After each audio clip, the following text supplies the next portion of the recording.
Yuk. Assalamualaikum warahmatullahi wabarakatuh. Waalaikumsalam warahmatullahi wabarakatuh. A'udzu billahi minasy syaithanir rajim. A'udzu billahi minasy syaithanir rajim. Bismillahirrahmanirrahim.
walahum adabun alim bima kanu yakdzibun.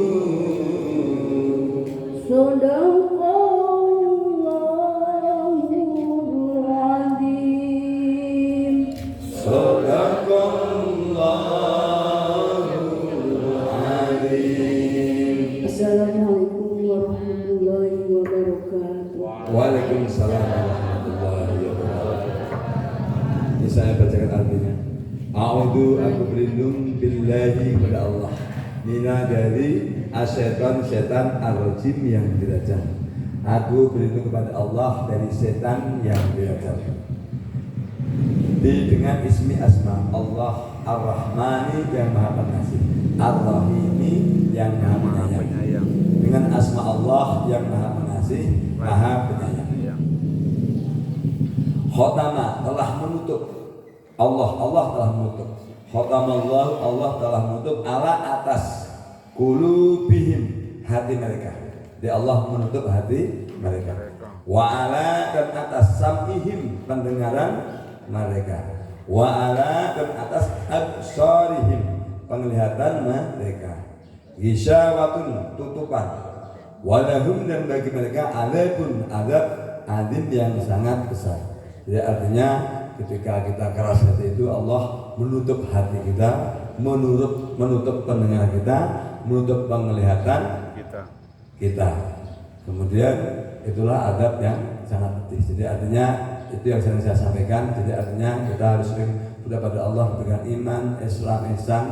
Itu kenapa? Kadang-kadang memang manusia itu kalau hidayah itu hakikatnya dari Allah SWT. Tapi lahirnya kita harus berusaha dan berdoa. Ya berusahanya bagaimana? Yang menjalankan sholat 5 waktu, berdoa, berbuat baik, itu hati kita nanti tidak ditutup. Nah kalau hati udah ditutup itu kita susah untuk membedakan. Kenapa? Digambarkan ditutup penglihatan kita, nggak bisa melihat ini merah, biru, hijau, nggak bisa. Perasaan kita ditutup, mata kita ditutup. Jadi itulah ketika Allah khatamallahu ala qulubihim wala absarihim bisyawah. Itu makanya kita harus senantiasa berdoa pada Allah, semoga hati kita dilembutkan oleh Allah, dilembutkan hati kita, pikiran kita, sama akhlak kita, untuk senantiasa bisa menerima kebenaran dan senantiasa berbuat baik. Kemudian wamina, dan sebagian dari annasi manusia, man orang yang yaqulu mengatakan. Jadi ada sebagian manusia mengatakan amanna, aku beriman billahi kepada Allah, wa bil yaumil akhir, dan beriman kepada hari akhir. Wa ma hum, padahal mereka tidak bimukminin, tidak beriman. Jadi banyak orang bicara iman tapi padahal sebenarnya mereka tidak beriman. Kemudian yuhadiuna Allah, mereka menipu Allah. Jadi orang-orang itu perasaannya menipu Allah. Walladzina amanu, dan orang-orang yang beriman. Yahdauna, mereka menipu illa, kecuali anfusihim, diri mereka sendiri. Sesungguhnya orang itu mau menipu Allah dan orang lain, tapi sesungguhnya orang itu menipu diri sendiri. Wa ma ya'surun, sedangkan mereka tapi tidak menyadari. Jadi sesungguhnya kalau kita berbuat apapun untuk diri kita sendiri. Makanya contoh, mohon maaf, kayak kemarin itu kan saya bukan menunjukkan amal, contoh kayak bapak ibu semuanya. Di Jembatan ada suatu minggu itu kan longsor itu. Itu longsor itu kalau yang melihat lah itu kan akar itu ke jalan. Jadi akar itu ke jalan. Jadi jalan itu masih kehalang sepertiga bagian sebenarnya. Artinya lepas tanjakan itu. Nah itu kan lahiriahnya kan jarang. Kalau orang itu beriman, insya Allah peduli. Kenapa? Resikonya apa? Itu kalau contoh malam-malam motor ngebut atau ya pokoknya lagi kecelakaan lah. Itu kalau kena dada, nusuk itu. Nusuk, mohon maaf, karena namanya kecepatan tinggi itu bisa ya mohon maaf nusuk ke paru-paru sama ke jantung, fatal itu. Karena kecepatan kan. Nah itu. Nah, maka daripada itu kan saya mengajak bapak semuanya itu istilahnya membangun kepekaan seperti itu. Jadi artinya, karena pada akhirnya manusia itu rata-rata itu hanya beruntungnya apa? Untung rugi. Makanya selalu jika kamu beriman pada Allah dan hari akhir, maka berbuatlah baik. Karena sungguhnya perbuatan baik apapun, sekecil apapun, maka sungguhnya Allah mengetahui dan kamu akan mendapatkan balasannya. Tapi kalau orang rata-rata manusia zaman sekarang itu kan pikirannya materialistik, bukan cuek. Jadi materialistik. Untung apa? Saya seperti untung apa? Nggak ada untungnya secara. Karena pada orang itu orang pada pintar otaknya, tapi hatinya gelap. Nah, tapi insya Allah kalau gitu sebenarnya lebih beruntung orang yang berbuat baik dan sesungguhnya orang-orang yang beruntung adalah orang-orang yang selalu berbuat kebaikan. Itu kalau pakai logika begini Bapak Ibu. Jadi katakanlah istilahnya kalau ada kecelakaan, berarti kita sudah menyelamatkan berapa jiwa. Belum kalau hujan, kan tanah masih berantakan di situ. Masih berantakan. Kalau hujan licin, kalau ada jatuh kita hanya melihat orang kembali. Jadi itulah kepekaan-kepekaan. Kenapa? Yang mau pejabat, mau DPR, mau bupati, mau lewat, mungkin lewat saja. Tapi kalau mohon maaf, karena pola pikirnya pintar tadi, pintar mau setan gitu. Kalau nggak untung nggak dikerjakan nunggu proyek, ya mungkin kalau nggak ada proyek 10 tahun pun juga mungkin dibiarkan. Atau pura-pura kalau mau jadi DPR, pura-pura begitu segera itu karena kita Allah. Tapi kalau kita Allah, insya Allah yang maha menilai. Tapi itu mah sekedar contoh dari saya kepada semuanya untuk kepekaan di bidang apapun. Insya Allah tidak ada sia-sianya. Demikian yang saya sampaikan. Semoga Allah SWT berikan hidayah kita untuk selalu membuka hati pikiran kita untuk selalu bisa melihat kebenaran, untuk selalu berbuat kebajikan. Demikian, terima kasih. Billahi hidayah. Wassalamualaikum warahmatullahi wabarakatuh. Waalaikumsalam warahmatullahi wabarakatuh.